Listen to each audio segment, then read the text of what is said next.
semuanya, balik lagi di channel aku. Kali ini adalah sharing time. Untuk topik yang aku bahas kali ini adalah media penyimpanan ASI perah. Teman-teman udah tahu belum nih?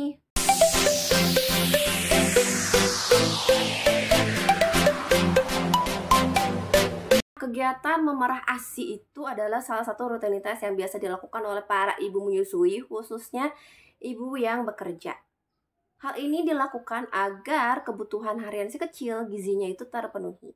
Tapi kita perlu tahu nih bagaimana dan apa media yang tepat untuk menyimpan ASI perah ini agar menjaga keamanan dan kualitas dari ASI perahnya. Ada beberapa media, di sini aku ada 4 media yang bisa digunakan untuk menyimpan ASI perah dan 3 diantaranya yang biasa aku pakai. Nah, yang pertama itu ada botol kaca. Botol kaca ini adalah botol yang terbuat dari kaca ya tentunya, dan tutupnya itu kayak karet gitu teman-teman.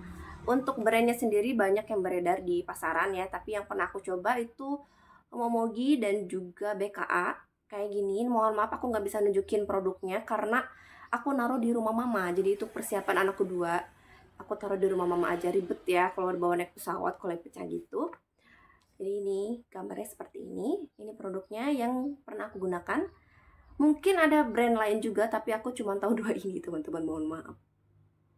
Apa sih kelebihan dari botol kaca? Nah, kelebihan yang pertama menurut aku itu adalah botol kaca ini bisa dipakai berulang kali dan bahkan bisa diwariskan ke adiknya atau ke saudara atau teman-teman ya gitu ya.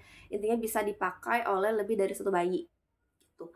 Karena memang bisa dipakai lama sampai dia rusak, sampai pecah gitu. Terus kelebihan lainnya adalah lemak yang ada di ASI perah itu tidak akan menempel di botol kaca ini, jadi tidak akan mengurangi nutrisinya.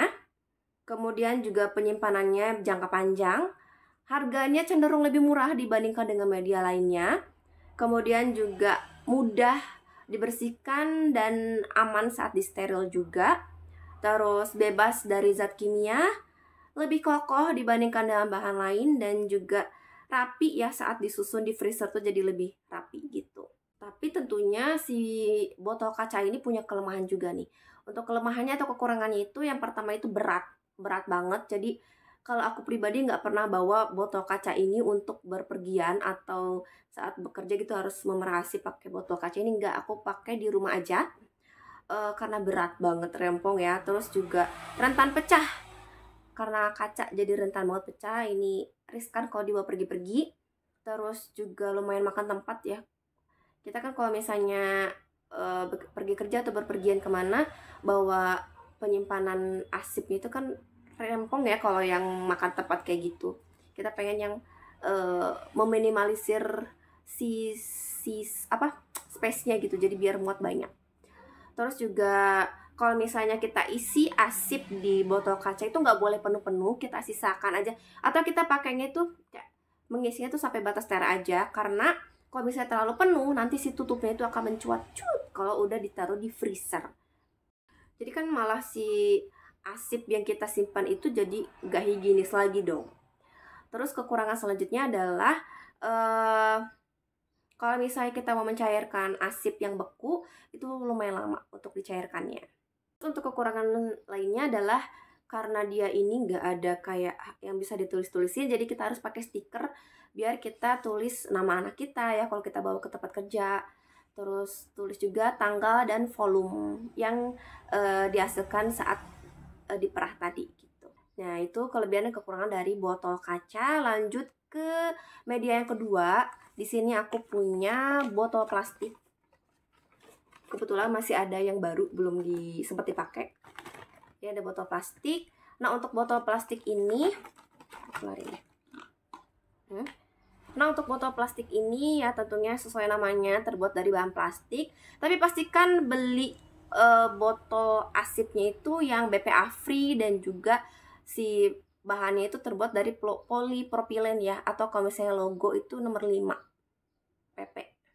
Biar aman nih saat si asipnya disimpan di botol plastik ini.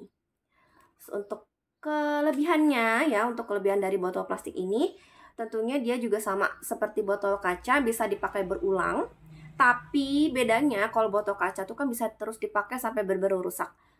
Kalau botol plastik ini ada masanya gitu, kayak biasanya 1 tahunan, habis itu harus kita ganti. Terus untuk keunggulan lainnya, mudah untuk dibersihkan dan mudah untuk disteril juga, tapi pastikan dilihat dari keterangan yang ada dari produsennya ya, dia maksimal berapa untuk suhu sterilnya. Keunggulan lainnya, dia kokoh juga dan gak mudah pecah. Kalau yang botol kaca itu riskan pecah, kalau ini enggak, insya Allah aman. Terus juga dia cenderung lebih cepat hangatnya dibandingkan dengan botol kaca saat dihangatkan ya, saat towingnya. Terus multifungsi banget, bisa digunakan untuk ASI perah, untuk MPASI, terus juga untuk bumbu, untuk kaldu, dan untuk kayak snacknya misalnya bikin puding, ini bisa banget. Terus biasanya kalau botol plastik itu dia lebih menarik ya, ada gambar-gambarnya, lucu banget. Jadi bikin kita makin semangat saat memerah ASI. Oh ya, untuk botol asip kayak gini juga ini bisa juga kayak yang Vitaflow ini bisa langsung dikasih ke anak kalau habis dicairkan, karena dia ini bagian tutupnya itu bisa dicopot dan bisa diganti pakai dot. Selain Vitaflow ini kalau nggak salah kayak Medela, terus kayak Pigeon, itu bisa ya, bisa kayak gitu, bisa jadi tempat penyimpanan dan jadi untuk dot juga. Bisa mengirit pengeluaran untuk media pemberian dan media penyimpanan jadi satu. Nah tentunya dia juga punya kekurangan nih, nggak ada produknya sempurna ya.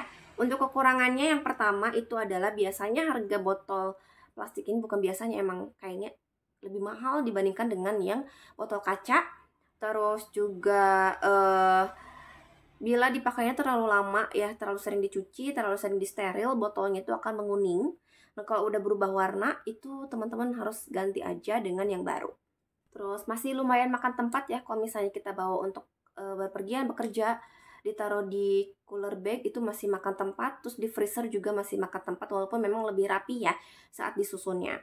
Terus botol asip plastik itu biasanya cuma bisa dipakai oleh satu bayi aja, karena kan ada masa setahun itu ya, jadinya gak bisa diwariskan ke teman atau ke saudara atau ke adiknya. Itu tadi yang botol asip yang plastik. Lanjut ke media yang ketiga yang bisa digunakan untuk menyimpan asip, itu adalah pakai kantung asip. Nah, definisi dari kantung asip itu sendiri adalah kantung yang didesain khusus untuk menyimpan ASI perah. Untuk brandnya sendiri tuh ada banyak banget teman-teman ya, kayaknya lebih banyak dibandingkan dengan 2 penyimpanan yang sebelumnya. Banyak banget, tapi di sini yang masih sisa ada stoknya yang Natural Mom sama yang Moi Mom. Selain kedua ini yang aku suka pakai juga dari Vitaflow, terus dari apa lagi lupa, banyak pokoknya ya. Untuk kelebihan dari kantung asip itu yang pertama, kita nggak ribet untuk cuci-cuci, steril-steril, kita bisa langsung pakai aja si kantungnya karena ini sudah steril ya. Kemudian juga bisa menghemat tempat saat di cooler bag atau di freezer karena bisa ditumpuk-tumpuk, jadi bisa muat banyak. Terus juga si asip itu akan lebih cepat untuk hangatnya ya saat dicairkan, saat towing, saat dihangatkan. Jadi ini lebih kayak paling cepat dibanding 2 yang sebelumnya. Kemudian multifungsi juga, bisa untuk asip, bisa untuk MPASI, bisa untuk snacknya juga. Ini suka aku pakai untuk fungsi lain itu selain menyimpan asip ya. Terus keunggulan lainnya adalah kalau misalnya kantung asip itu kemasannya lucu-lucu, jadi bikin kita semangat untuk pumpingnya. Dan kalau di kantung asip juga biasanya ada kayak nama, bisa tulis nama kita atau anak kita, jadi gak bakal tertukar kalau kita taruh di kantor ya atau di tempat umum saat kita pumping. Terus juga ada tanggalnya dan volume yang dihasilkan. Terus untuk keunggulan yang terakhir, kita bisa langsung pumping langsung ke kantung asipnya. Kita tinggal pakai konektor aja, ada konektor yang dijual untuk langsung ya pompa ASI masukin ke si kantung asip ini. Jadi lebih mempersingkat waktu dan tenaga dan juga biaya ya. Nah tapinya ya tentunya nggak sempurna juga, untuk kantung asip ini punya kekurangan juga.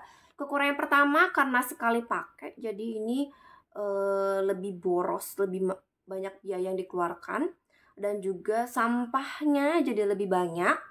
Terus sulit untuk menuang asip ke botol dotnya atau media lainnya yang digunakan untuk wadah minum bayinya, dan biasanya tuh tidak semuanya itu tertuang gitu. Jadi suka ada sisa yang menempel di kantung asipnya. Jadi mubazir ya kan.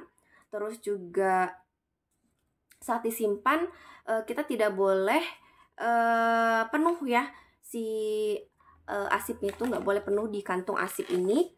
Kita harus sisakan kurang lebih 1 inci karena dia akan menggelembung. Jadi kalau misalnya terlalu penuh nanti akan si zippernya itu bisa terbuka gitu, jadi nggak higienis lagi. Ukur yang terakhir ini kalau di kantung asip itu ada potensi ASI, perah itu akan kayak lemaknya itu akan menempel di kantung asip ini, jadi kayak nutrisinya kan jadi berkurang. Itu untuk kekurangannya. Nah, untuk media yang keempat dan yang terakhir yang aku jelaskan di video ini itu adalah milk tray. Jadi milk tray itu bentuknya kayak gini. Aku nggak punya juga, nggak pakai, teman-teman jujur, tapi aku pernah searching dan orang-orang ada yang pakai milk tray ini. Jadi milk tray ini konsepnya itu selain untuk menyimpan bisa juga untuk mencetak asip, jadi lebih menarik gitu loh. Dan menurut aku kalau milk tray kayak gini tuh ini bener-bener unik dan jarang banget orang untuk menggunakannya juga ya. Bener-bener unik gitu ya. Terus kita juga satu kotak di traynya itu biasanya itu sekitar 30 mili, dan satu tray biasanya ada 8 slot ya. Jadi kurang lebih satu tray itu ada 240 mili. Jadi ini kalau misalnya kita yang bingung ada berapa ya ini yang si asipnya itu, ini insya Allah lebih valid dibandingkan dengan yang sebelumnya untuk volumenya ya. Terus keunggulan lainnya adalah bisa dijadikan es kalau teman-teman anaknya suka ngemil. Jadi kalau kita tray kita bisa kasih si potongan di asipnya itu untuk diemut anak jadi snacknya dia. Kekurangannya menurut aku rempong karena dia itu cuma bisa untuk menyimpan dan mencetak doang, tapi kalau misalnya kita mau melelehkan itu harus dimasukkan ke wadah.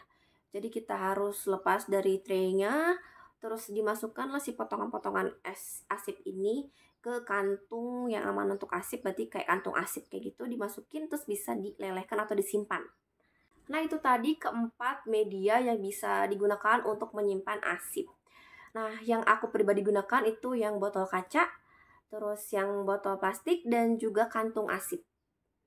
Tapi yang paling sering aku pakai itu karena aku WFH ya, karena anakku lahir saat pandemi, jadinya aku pumping tuh paling taruh di botol aja.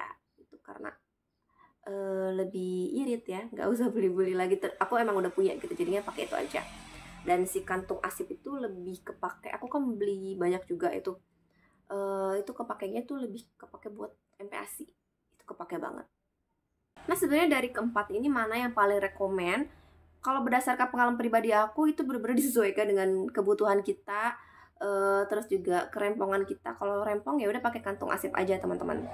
Tapi kalau misalnya teman-teman pengen yang long last ya pakai yang botol kaca gitu. Tapi kalau misalnya takut pecah kalau botol kaca ya bisa pakai botol plastik gitu ya, disesuaikan aja dengan kebutuhan kita. Misalnya kayak pakai botol plastik aja atau pakai kantong asip aja praktis juga, bisa pumping langsung masuk ke tempat penyimpanannya, itu nggak masalah. Jadi memang disesuaikan kebutuhan kita karena kan setiap ibu kebutuhannya berbeda dan kondisinya tidak bisa disamaratakan.